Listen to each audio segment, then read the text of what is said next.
Everybody, welcome to today's Cabinet meeting. Make sure you've all got your device or agenda in front of you. If you have, and phones to silent.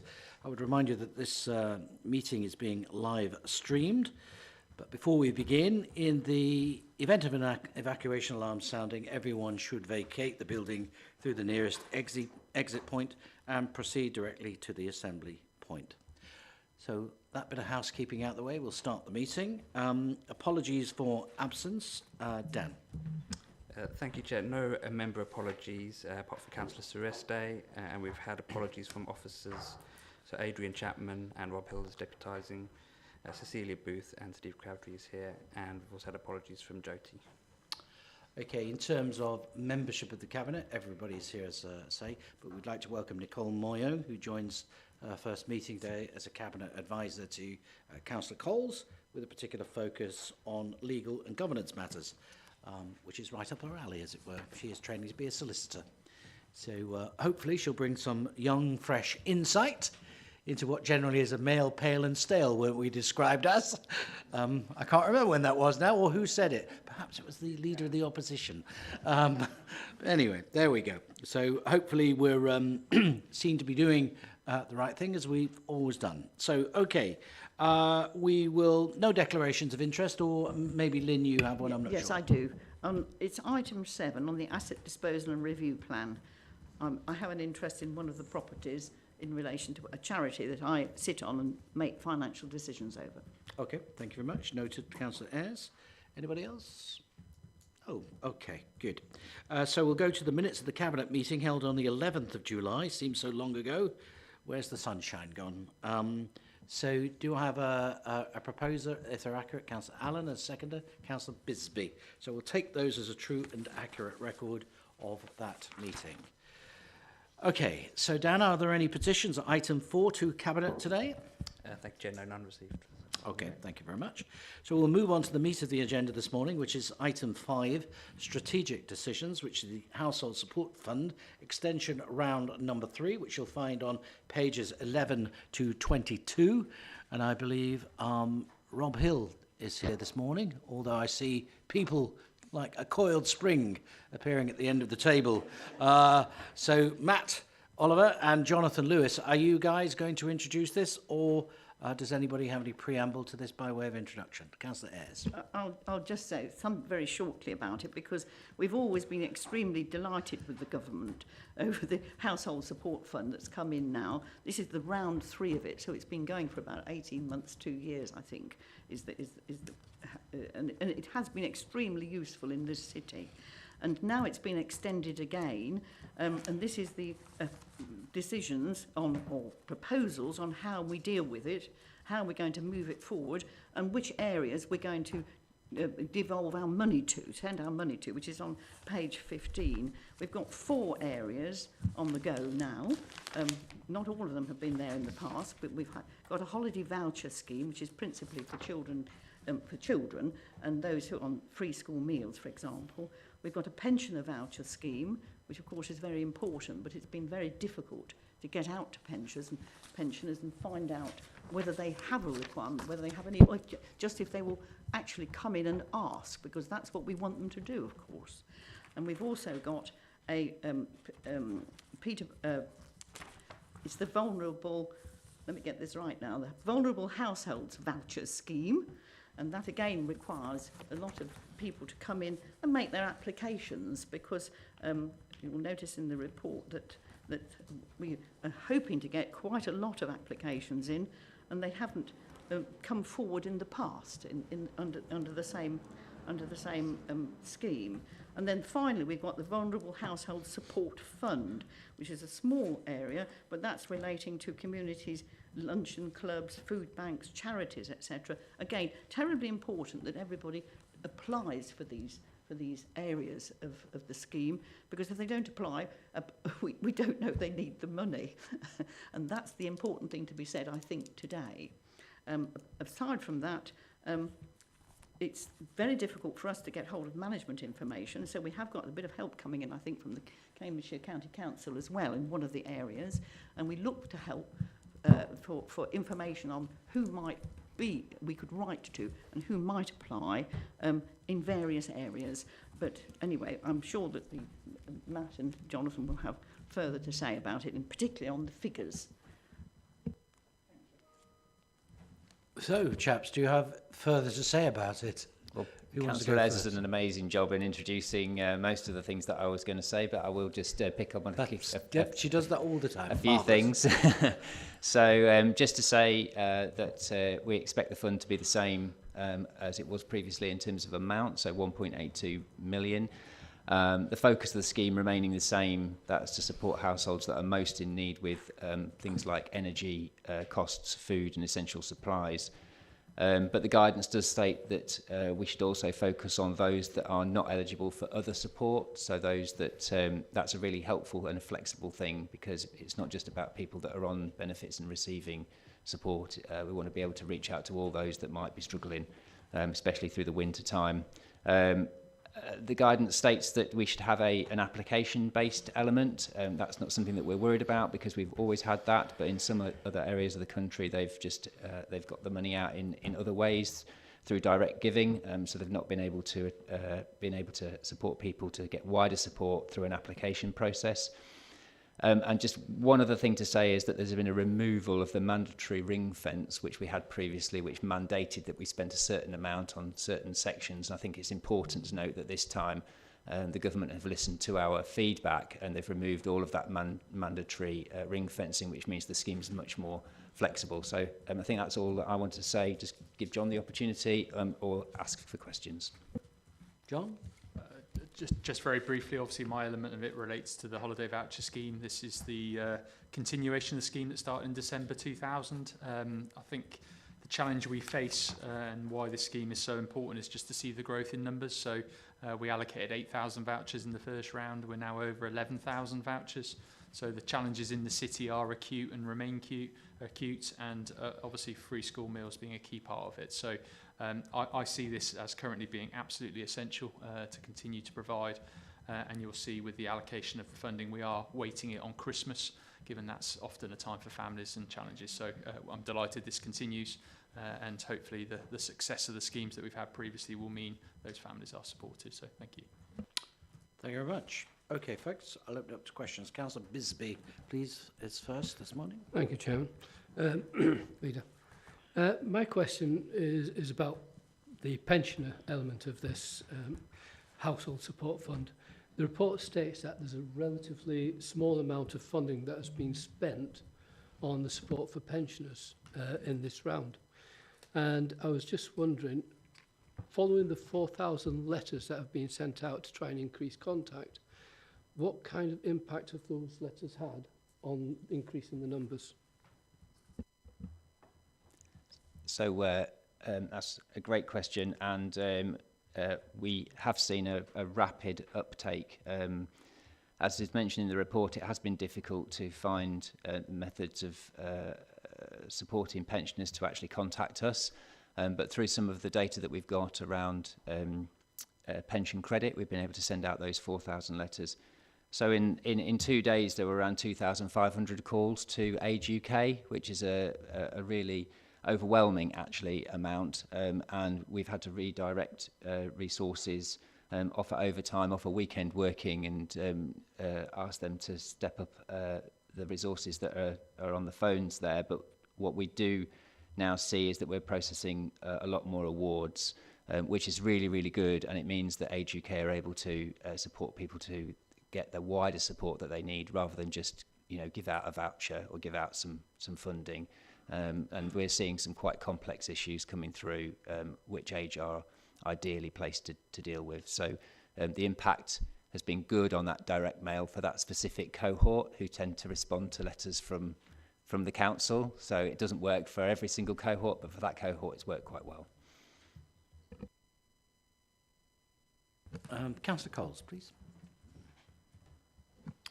Thank you, Leader. Thanks very much for the report. I'm just wondering, with my my finance hat on, of course, you'd expect me to say, well, we're taking off some of the constrictions that have been on this giving from central government. What sort of reviews are we going to have in place for these 4 areas of benefit to make sure that they're benchmarked appropriately, that they're delivered adequately, I'm guessing that Steve Cleveridge sitting next to me is going to be much involved in terms of an internal audit to make sure that's done. And just to make sure that we are meeting the needs as best we can. Of course, we have our own local intelligence, but whether we're going to miss anybody as a result of doing it this particular way. Thank you. And I think that that's the reason why we've added an extra element to this scheme. It's given us the ability to be able to have a look and have a think about what might be up and coming through the winter months, which is the element of the Vulnerable Household Support Fund added in there. So the ability for community groups and those that are already delivering support who might come under pressure in terms of their own energy bills and the ability to keep the lights on, community centres and groups, to be able to continue to do that by applying for this fund, as well as offering out the financial support and the food support that they have been doing previously. And you're right in terms of the baselining. It's quite difficult, although we've been running the kind of scheme through various iterations over the period of time. Each one's changed slightly, and its guidance has changed slightly, and its focus has changed slightly, as well as we're all in a flexible and dynamic working world that constantly changes. So government are always putting out webinars and things that we can attend to be able to make sure that we're learning across the country from what others are doing. We intend to apply that learning to where we are locally, and of course all of the information and the management information and data is audited before it goes back out to government as well, so we can take the learning from internal audit as well from that. Great. Anybody else for a question on this? John Howard, please. Thanks, Leader. I noticed that we've allocated £300,000 to local voluntary and community organisations, which I think is a really interesting idea, actually. But I just wondered if you could describe the thinking behind adding that extra element, and also why it wasn't available in the first round of funding.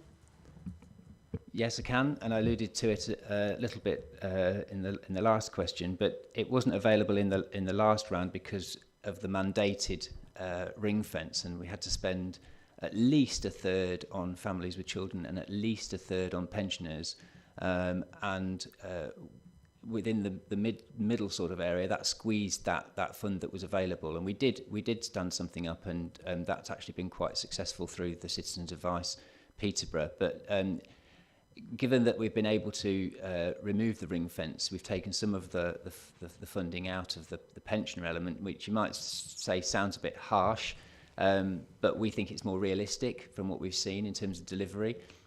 But it will also help, the thinking is it will also help the people that are, as I said, already visiting community centres, visiting lunch clubs, visiting community cafes. And I really think that's the rationale for what we might see in the winter. And as well as that, not just people who are visiting those centres, but also food delivery organisations that we've worked with in the past through COVID. So they're volunteer organisations that are doing things already themselves. We're able to keep money going into them, and we're able to keep them afloat through this period. I know somebody else has got a question. Who is it? It's one of you. I know there is. They're all denying knowledge. I'm not sure. I'm not sure, but the Chief Executive wants to ask a question, so we'll allow him to, shall we, folks? Thank you, Leader. Matt, in terms of the cost of living crisis, obviously the government, I think, is planning to make announcements later in the week, but a lot of this fund was set up during COVID, and obviously the cost of living feels very different now with the pressures. I just wondered, using the example of like pensioners contacting, how do we link up with the energy efficiency, home installation schemes, etc.? So, we might be giving them some extra grant, which is valuable, but how do we try and eradicate some of the issues around vulnerability? So we have run this scheme through the governance of the Safer Peterborough Partnership Delivery Group, and the Local Energy Advice Partnership sits on that group. We recently had a local summit on the cost of living crisis that was organised by Peterborough Council for Voluntary Services. We're looking at a governance model that enables us to join those things up, but we've added in the elements that are different from COVID according to the cost of living crisis. So tackling worklessness in Peterborough Group and the local energy advice partnerships, and those guys and the early help teams are all in the Safer Peterborough Partnership Delivery Group. So we're working it together in that way. I think the missing soldier is Gul Nawaz, please. Thank you, Leader. There are residents that will not be able to access community hubs. Can you tell us how we are proposing to support those that want or can't access a hub? Yes, so again, I alluded to this a little bit in my previous question from Councillor Howard, and I think that in my mind I've got a number of kind of local trusted community groups and partners that might be static, but they should also be working with the local food delivery groups that I know that we've got in the city, whether those be church groups, whether those be charities or other organisations that I know that we have a lot of to help get the food and the support out to those that might not access a static site. But also, as well as that, to mention the governance again is set up with the Safer Peterborough Partnership Delivery Group, and Children's Services and Adult Social Care sit on that group as well. So we'll be able to make sure that we've got a really good escalation route. One of the good examples of that is the fire service actually linked up with Age UK recently to do their safe and well visits on the back of some of the information where people have been phoning in, those pensioners have been phoning in. So the fire service, off the back of that phone call, will do a specific safe and well check to those pensioners, because people are starting to use sort of creative methods, were starting to use creative methods to keep their houses warm last Christmas, and some of those weren't as safe as they could have been. So that's how we sort of propose to run those things. Before we move on, I think I've got a final question on this item from Councillor Moyo, please. Thank you, Leader. This is a question which follows up what Matt said earlier, and perhaps it may be directly linked to Jonathan. What impact has the pandemic had, and subsequently the cost of living, on the take-up of free school meals, and what difference has the holiday voucher scheme made? Thank you. Thank you. I think I mentioned the pressure in terms of voucher take-up, but we've seen nearly 30% increase since the start of the pandemic, and certainly a steepening of that curve in the last 6 months has been very apparent to us. One of the problems with free school meal eligibility is that it doesn't pick up all cohorts, and we know our socio-economic circumstances in Peterborough are significantly more challenged than the numbers are suggesting coming through. So we've been doing a lot of work trying to engage families. The vouchers are really helpful, actually, to encourage people to sign up for free school meals. And the Education Welfare Benefits team are putting out new information, different languages, to try and capture the reality of the situation that we're facing in Peterborough in terms of those needs. I think it's also important to say that our schools support lots of families indirectly, and the more free school meal sign up we can get, it does bring resources to our schools, so up to £1,300 extra every year for every child comes through this route. So we're really keen to really understand that pressure and continue to pick up those needs. In terms of feedback from families, we've had nearly 20,000 emails now from families since the scheme started. We get a lot of feedback about the challenges they face, some very grateful parents who we're working to support and help. I think what we do pick up, though, is that this is only just scraping the surface of the pressures that are being faced. The most common email I received over the summer holidays is, I can't afford school uniform. How do I address these issues? So I think we've got to continue to look at this challenge. We need to look at different ways of supporting our families, whether it be through the benefit system or support like this or other routes. Because if we don't address these issues, the longer term implications on our specialist services, other services, both in the council and the wider public sector, are significant. So I think it's been a great scheme. We've been really lucky to have it. We need to continue to look at ways to support families through this very, very challenging time. Thank you. Anybody else got anything on that? No, great. Okay, I would just add on school uniforms in particular. I don't know whether people are aware, but there are a couple of groups that have been set up that refurbish school uniforms, incidentally. So I'm sure we could signpost them, anybody in difficulty, to those groups. I know there's one in Breton in particular that are doing an excellent job, but there may be a couple more around the city. So as this is a public meeting and these comments are being streamed live, it's worth mentioning that if they contact the council, people in difficulty, we'll try and help them with whatever it is, whether it's the voucher scheme or indeed school uniforms. Facebook apparently is a great way to find these things out, according to the younger people in the room. We need more of them, don't we? No, in all seriousness, but they are on there and they can be found. So, which are great initiatives. So there is help available, is what I was going to say. So in which case, I won't read the recommendations out unless somebody specifically wants me to. I don't have to. Dan will take them as read. They're on page 11 this morning. There are 2 recommendations. Are they both agreed? That's unanimous. Thank you very much. Thank you, gentlemen. If there's nothing else, you can depart. You might be staying. I think you probably are. Okay, so we'll move on to the next item, which is item number 6, which is the Peterborough Youth Zone. And there's an exempt paper on this, so we mustn't discuss anything in the exempt paper. The timetable that we had for this meeting did not allow enough time to put the meeting into exempt session. So we'll take the item as being on the table. We all know what it is, but of course we can't go into exempt session, as I said. So please refrain from talking about things in that particular section of the report.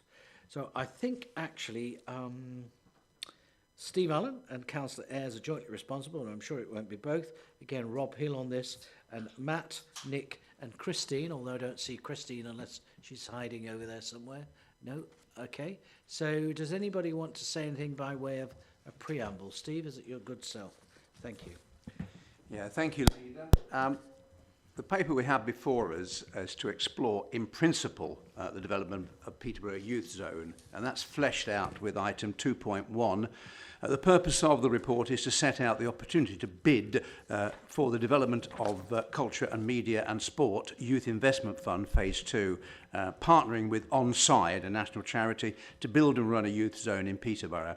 The Cabinet decision is required to support the proposed youth zone in principle, the submission of a bid and to agree the proposed next step as set out in the recommendations, which will allow officers to undertake additional work as necessary in this respect. And I would add to that last week with Councillor Hussain and Council officers Matt Oliver and Joyty Etchery, we visited the youth zone in Barking.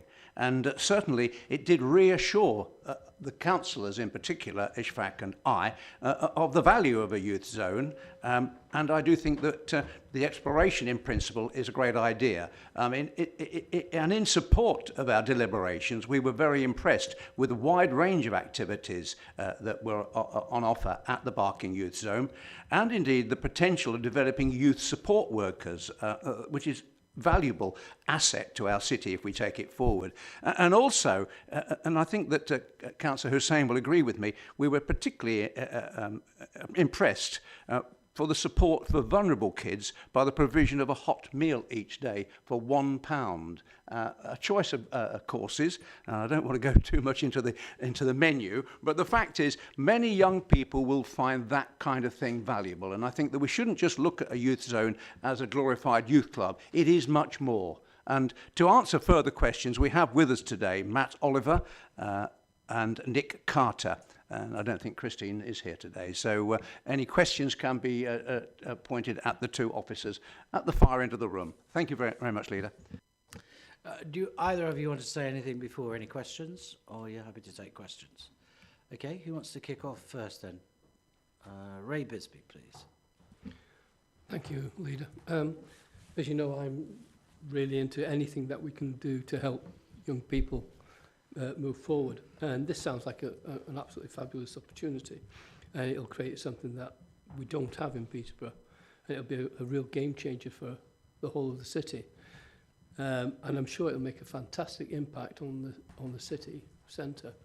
But I just wonder, how much of an impact will it have on our suburban and also our country areas, because they are sometimes the areas that are most missing out. So we need to be sure that they're the ones that are benefited as well. Thank you. Councillor Bisbee, and I had the same concern, and that's why I was impressed by the potential of developing youth workers that the youth zone offers, but I'm sure Matt can develop on that. Yeah, so we did ask those questions when we were down at the Barking youth zone, and so the youth zone, although it's a building and it's a capital bid, it comes along with a Peterborough Youth Zone charity. And that charity gives the opportunity for much more, really, and we can shape that as we'll be on the board of that charity. It gives the opportunity to be able to think differently about how youth work is delivered across the city. There is good evidence in Barking that young people are travelling a decent distance to go to the youth zone because it is such an attractive offer for them. But as was mentioned before, the opportunity for more training, more development of youth support workers. I think they have 75 trained youth workers at Barking, and they do go out and address issues of antisocial behaviour alongside other workers. And I think that as well as that, it just sets the landscape up in Peterborough as something quite special to attract other funding in for grassroots youth work and youth clubs, which is desperately needed. I can't say the youth zone will be the silver bullet for that, but it will bring in more income, I think, and more external funding to be able to reach out further into those suburban and rural areas. Thank you. Councillor Mrs. Jackie Allen. Thank you, Leader. I'm not sure who I'm addressing this question to, but I've looked at the various on-site youth zone websites, and they all seem to, some of the websites are really good, some are not as good, and they all seem to offer different opening hours. And I'm just wondering, certainly from what I've read here, that we're looking at it as an evening and possible weekend offer. Why do they differ, or do they differ? Yeah, I think they do differ, and I think the answer to that is that the way it was described to me is that the on-side charity it's like a family of charities. So each charity in its own right comes under the family umbrella of on-side, but operates in its own individual way. So we got to see Barking, and they utilise their daytime activities for anything that's related to young people, so they can hire it out for other youth activities and other youth kind of sessions. But where they want to draw the line is that they don't hire out for kind of like, it's a youth space, so they don't hire it out for things that don't fit with their kind of activities. But it's generally open from 4 till 10 in the evening. And so I think it would just depend on what Peterborough Youth Zone's charity would feel was useful. And of course, there's a long way to go in the development of that. And I think that the report here is just setting out our steps into the bid. And then I think that's all to play for, to be honest, about what we want moving forward. Thank you. John Howard, then Andy Coles, I believe. Thank you, Leader. Just looking at section 4.13, it suggests a potential spend of £250,000. I just wonder how much of that, Matt, do you consider to be a risk or at risk?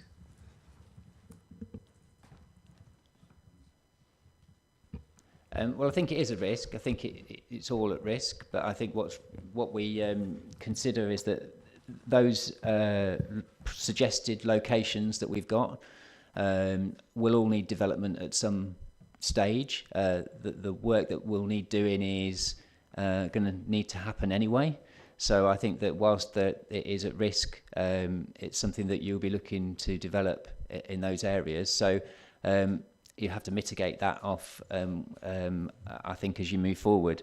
And of course, you know, in terms of investment, from the opportunity to bid, there's significant opportunity there for millions of pounds worth of investment as we move forward. As well as that, the model is a model that's sustainable in terms of its revenue as well. So although we're putting some funding into that, the revenue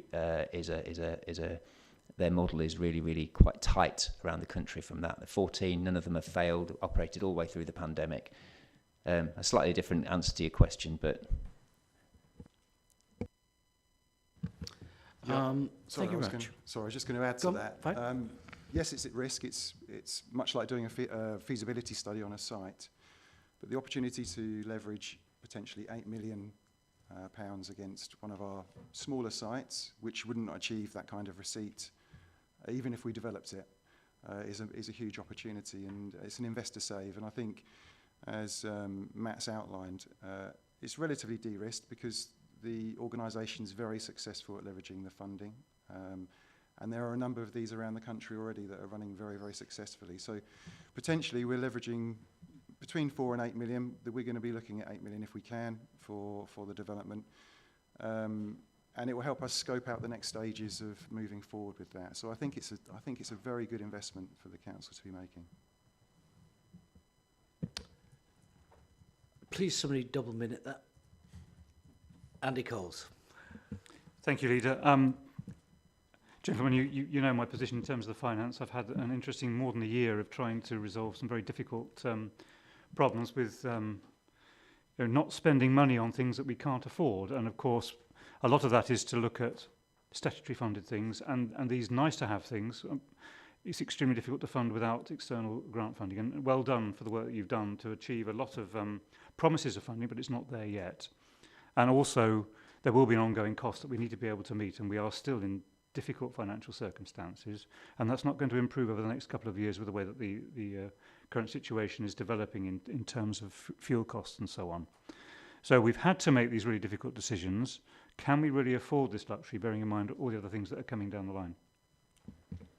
So I think that's why this is the first report. It's an iterative process, and I think that's why we've written the report the way that we have. I would say, as was in the previous kind of answer, it's a relatively small amount of money, as you've suggested. We've also sought £1.25 million through the Shared Prosperity Fund. I know that we visited and we had the Director of Public Health with us, and we'll be planning more visits as we go with various other public bodies, and I think that we will be able to find the relatively small amount of money for revenue to draw in what is quite a sizable amount of revenue for 75 youth workers, and all of the kind of elements that come with a youth zone. I think that will make a massive difference to young people in a statutory environment, as well as young people universally. And I think that will set the way for Peterborough in terms of a really exciting place for young people to want to be. And so we're not just stale, pale and male as we move forward. Ooh.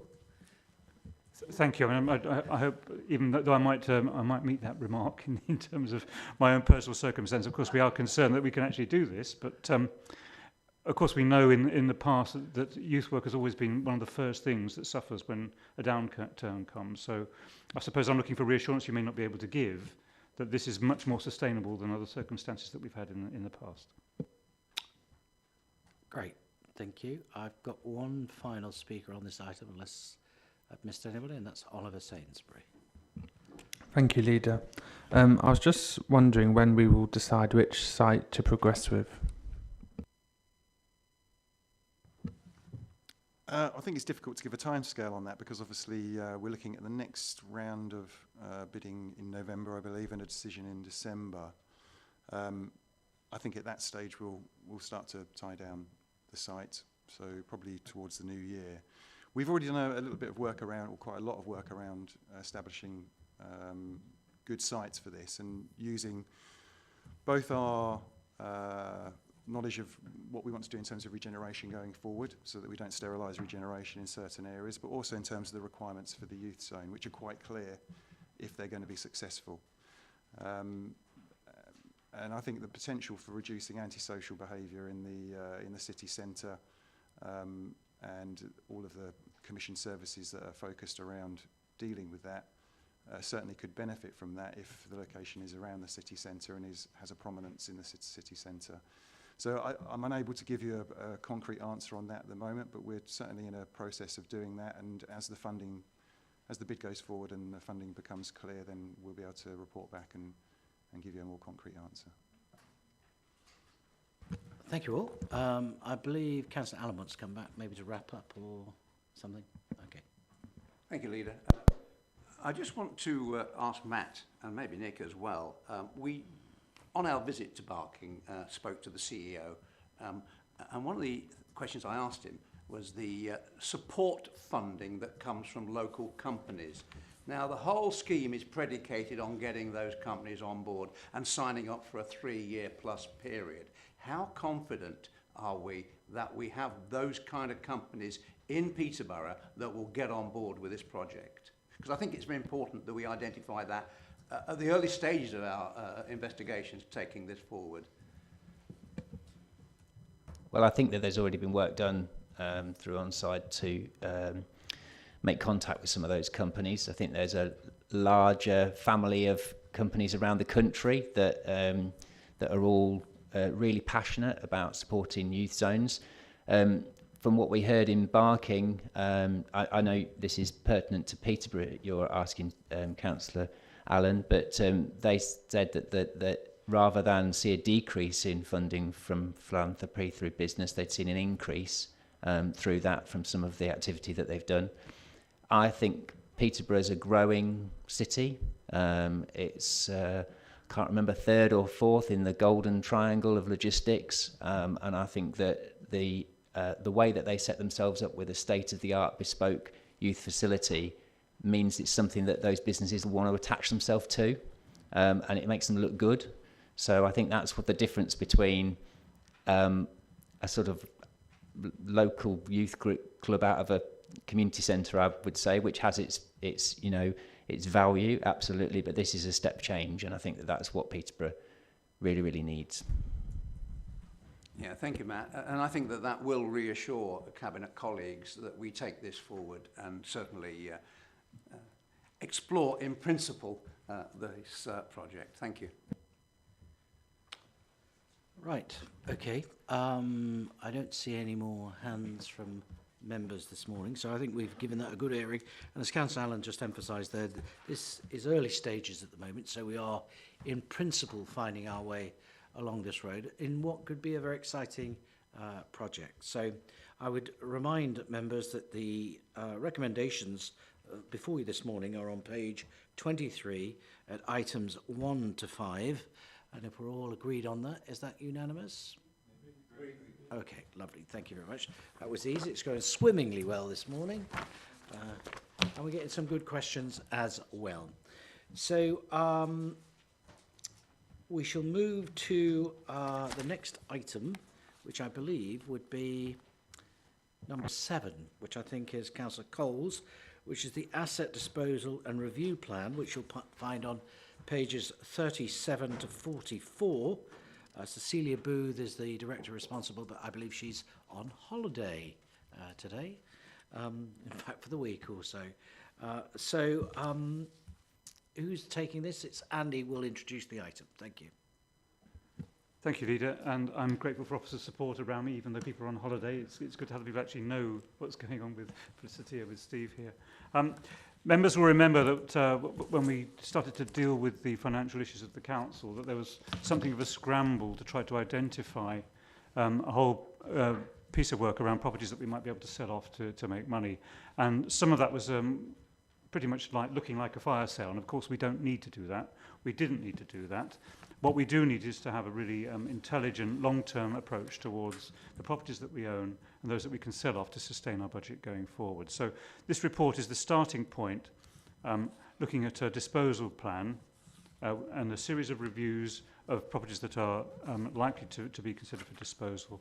And then the second recommendation is to look for developing a budget strategy from February 2023, which will include a disposals and acquisitions policy.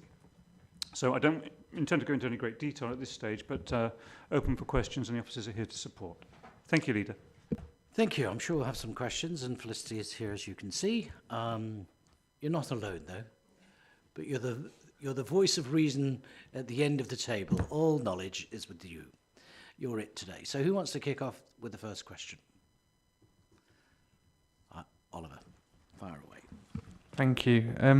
Can you reassure us the plan is achievable and we won't be faced with any poor value fast sales just because we need the money to balance the books? Absolutely. So, the plan is that we're going to include what we are confident about, but we are going to remain cautious. We've got to make sure it still adds up and everything will be under constant review. So every disposal will be subject to its own decision and each one will be considered separately to ensure that we achieve best value. Ooh, right, thank you. Who is next? I know some... Ishfaq Hussain. Thank you. Can you make sure that ward councillors are consulted about plans to sell community assets? Absolutely. Each one will undergo its own review, and including those that are obviously possibly under the existing community asset transfer. We'll make sure you're consulted, and again, each one will undergo its own decision. Thank you. I know I've got a couple more. Jackie's got one, yeah. Thank you. Thank you, Leader. I've noticed that City Clinic is up for sale, and you've listed it for next year. Is there a possibility that could happen sooner? It's on the edge of my ward, and I just feel that building could be so used. To see it empty is heartbreaking. Absolutely. So NHS have put their leasehold option on the market. We do still own the freehold, so they are looking at what their options are. But absolutely, there's potential, but we've got to be realistic of the options are for selling the freehold. We've got to ensure that we do get that best value. So we will work with the agents and others accordingly. Thank you. Anybody else? Councillor Allen. Thank you, Leader. And Felicity, welcome on board. I would like to just pick up on the answer to the last question before I ask my own. The City Clinic is an ideal location for the Light Project. Can I be reassured that you will be talking to those as a possible organisation to take that over? Absolutely. We are looking at, like I said, absolutely all options. So we're looking at the disposal options, but also considering what is best for Peterborough and that building. Great. Okay, thank you very much. Do make sure that it's a priority to speak to the Light Project, because I know they have an interest in that location. Okay, my question now, because it fits into my portfolio, culture. I noticed that the chauffeur's cottage is on the list for disposal. Where will metal go, do you think? We haven't got to find a detail with metal, but we will do everything we can to assist them to find an alternative location. If Chauffeur's Cottage is disposed of, we will assist them to find something else that is suitable. Come back, if I may. I know metal were at one stage going to be part of the Vine, but have declined to be part of that project. So are we duty bound to help metal go somewhere else, or will we dispose of the location and say, off you go, boys, find somewhere yourselves?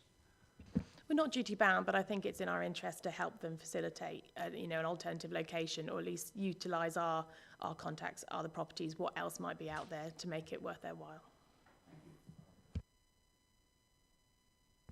Perhaps the library or the museum, by the way. Just thoughts for property people. I very much echo Councillor Allen's comments about the Light Project, who provide a valuable service and are in need of a home. So the NHS, our building occupied by the NHS, perhaps we could give them £5 and they might give it us back, rather than the other way round. Just a thought. Okay, anybody else got any comments on this particular? We've been through it, of course, as Cabinet, previous to meeting today, in terms of how we've got to this place. We're making great strides in re-evaluating our assets and developing a asset management plan, of course, which we had, but is now being refreshed in light of current requirements. As we all know, since COVID, our property requirements, like most businesses, have changed and will have changed forever in that we have to cut our cloth accordingly. So it's good that we're doing this exercise, and this is just the first step on the road. So if we come to the recommendations, there are two of them on page 37 again. Are we agreed to both of those this morning?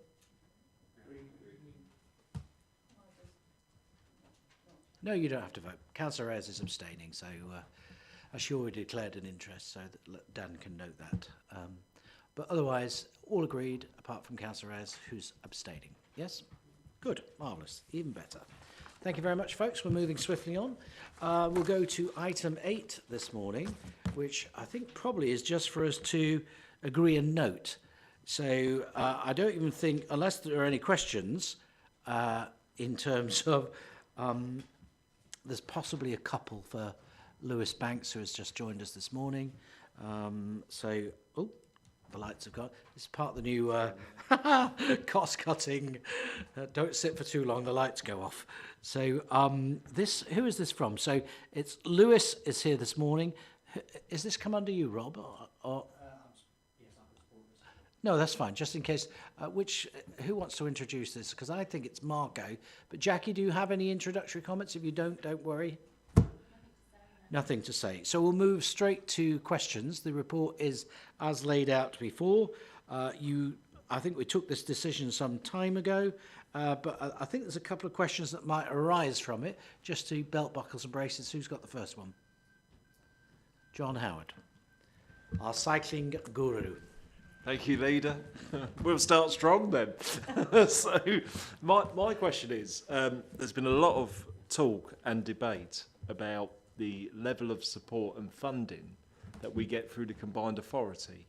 And there's a lot of suggestions that we're not getting our fair share of travel infrastructure. I just really wanted to see your opinion on it, to see, are we being supported enough, or is there more potential?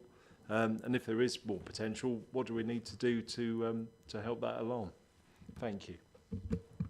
Yeah, sure. I think we have benefited immensely from the combined authority and funding from the combined authority as well.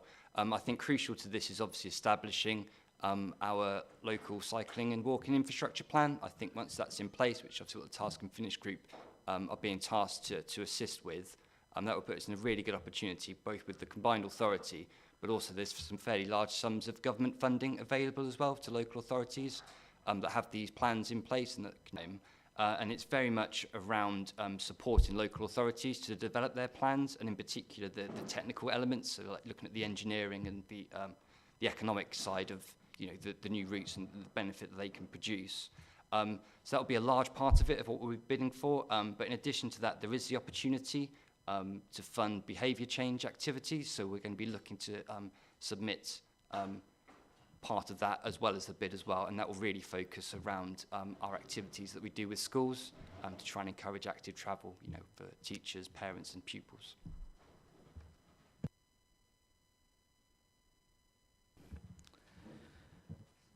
Right, Councillor Mrs. Jackie Allen.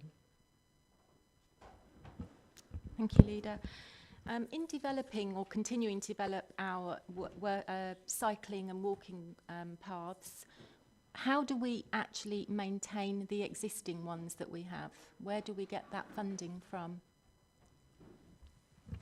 Yes, that mainly comes out of the government grant that we receive that goes to the combined authority, and then they passport it on to us. That's obviously an annual allocation from government there, looking at highway maintenance funding. So it's looking to fund, all of our highway assets. So that's obviously roads, bridges, but also our cycle paths and footpaths as well. So yeah, that funding is going to continue.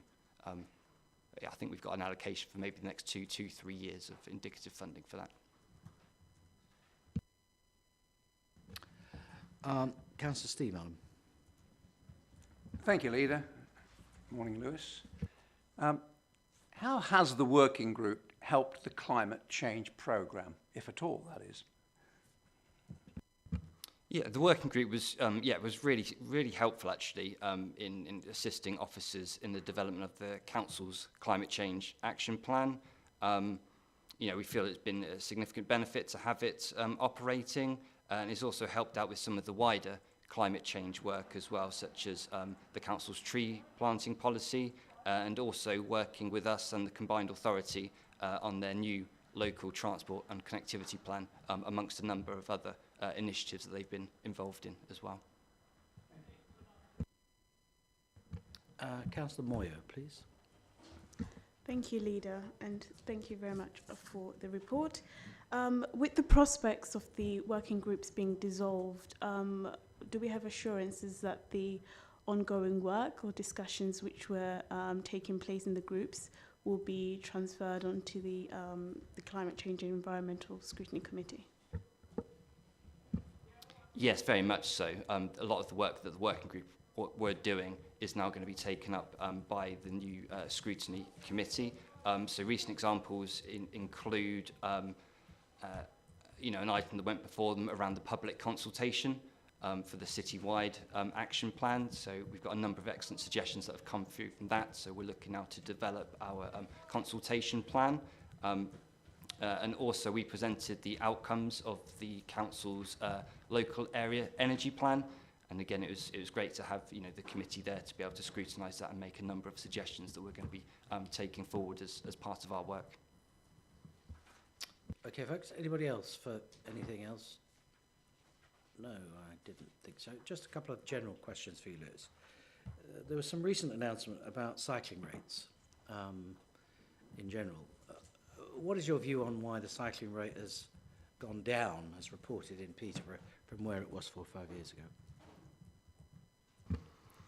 Yeah, I think one in particular I saw on social media then was about how it was from the National Travel Survey that showed there was a decline over the last couple of years. We haven't really got any local data that would, indicate any kind of issues or challenges, particularly in Peterborough, that would suggest that. I believe that a large part of that has probably been the home working. I'm just thinking of myself. I used to cycle in to work every day.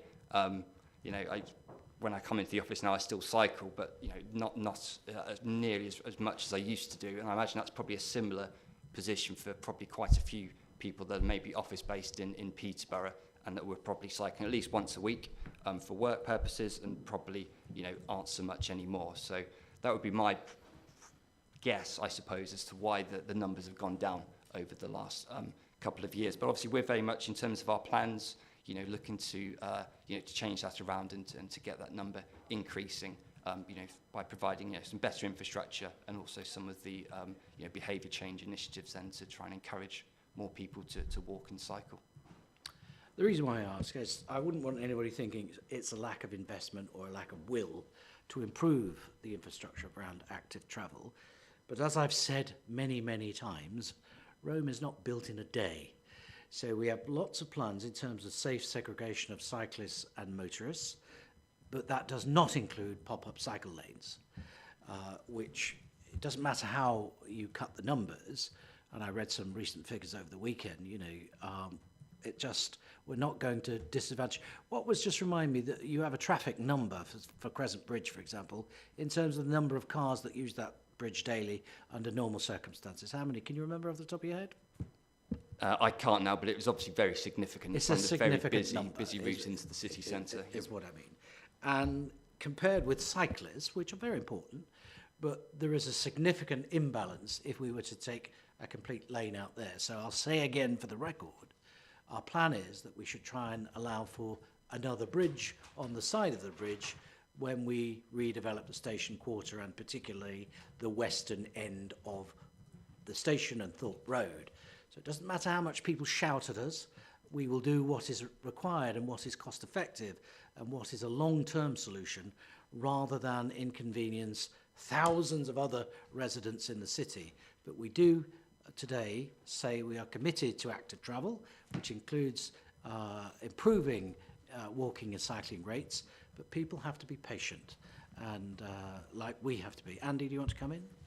Yes, it did. Just being a figures man, I remember those figures. It was 15,000 car journeys a day. I was going to say that, yeah. And something like 221 cycle movements. So, and you'll also be aware, of course, that the local residents have been campaigning for some years at Thorpe Gate to have segregated cycle lanes put either side of the bridge. So, I think I'm somewhat frustrated to hear lots of criticism of the council about removing a pop-up lane which is unsafe and disadvantages thousands of people every day, when what we really want to do is to provide suitable cycle lanes. So I just thought I'd give a bit of detail on that. Yeah, Thank you. I'm only saying because, again, it's not often we get to say in public we are committed to improving walking and cycling rates, but not at any cost, and it's got to be the right schemes, not schemes on the back of a fag packet. So let's be clear about that.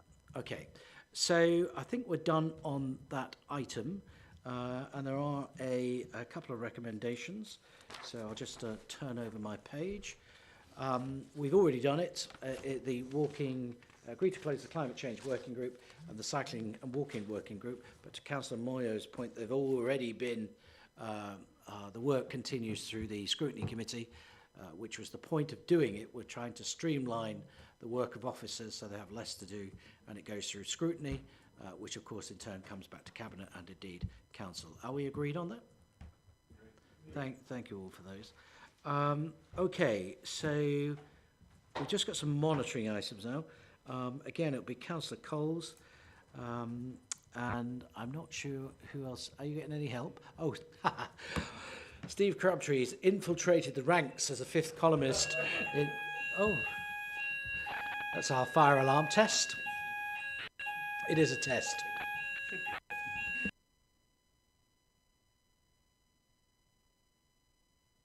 There'll be another one in just a moment. So Steve Crabtree doesn't come out of his office very much, obviously. He's like most auditors, kept in the dark. So welcome, Steve. Good to see you again. So we'll, Andy, are you going to introduce the item? We might get another fire alarm test, though, as we do on a Tuesday, because we normally meet on a Monday, of course. Because of circumstances we all know, it is today Tuesday. Thank you, Lee. Thank you.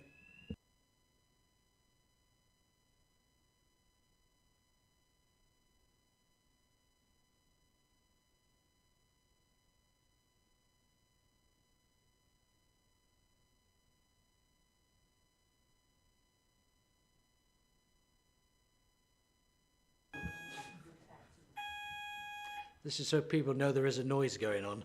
We're not, right, Councillor Coles. Hopefully that's the end of the noises. Yes, I'll be very brief. Members will remember that when we set the budget, we were looking at a positive figure of around £274,000.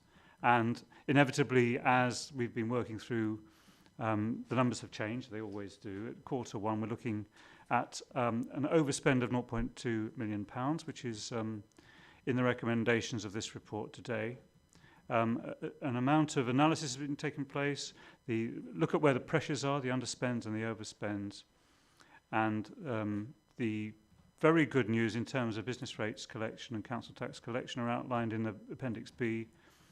And Appendix C is the capital finance performance of the council, which is showing a good focus on the numbers, which is great, thanks to a lot of hard work by all the officers and all the departments. But I think I'll end there, and if there are any questions, I'm sure Steve will be able to answer them. Thank you, Leader.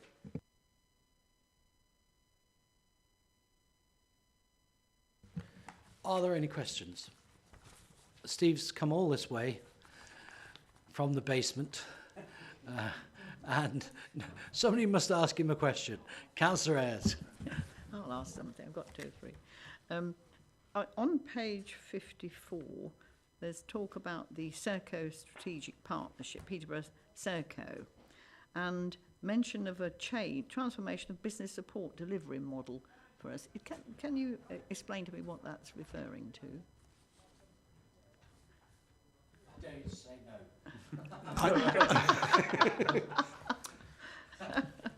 Business support is provided to us by Serco, so that's various functions assisting the organisation, and there is what we're potentially looking at doing is looking to deliver it differently. Do we need so many? Can we make it more efficient? That sort of thing. So it's actually reviewing how we actually deliver the service. In terms of what's delivered, the business support side, which is the function which is undertaken by Serco on our behalf. Do you mind if I ask the second one? Just on the, because immediately below that, there's a mention of housing and the length of time it takes to obtain approval from central government. And as a result of the delay, we've lost money. Is there anything at all we can do about that? Because it seems to be an awful lot to lose because the work isn't going on in the central government. I'm not an expert on that, but I have actually seen on various council sites across the country where there have been a lot of people raising that issue, and there has been sort of a challenge going back to see if we can get that. So, but I'm not an expert on that area, but yeah, that's what I've seen around. No, good. I was hoping that might be it. Thank you very much. I think then we can, they are just for noting, items 1, 2, 3, 4, and they're just for noting. Okay? Are we all agreed on that? Just to note those. But then we approve item 5, the environments as outlined in Appendix C, including the 0.105 million, the market, and B, 0.75 million, the Green Wheel project. Happy to agree those? Okay, lovely. Right, that's that all done. That was unanimous. So we'll move on to what is in effect the final item, which is the outcome of petitions, which again, unless there are any questions, we are just noting these, and you'll see that they are listed in terms of their item 4 on page 67. Happy to note the position on those, no particular concerns. That's it, I think.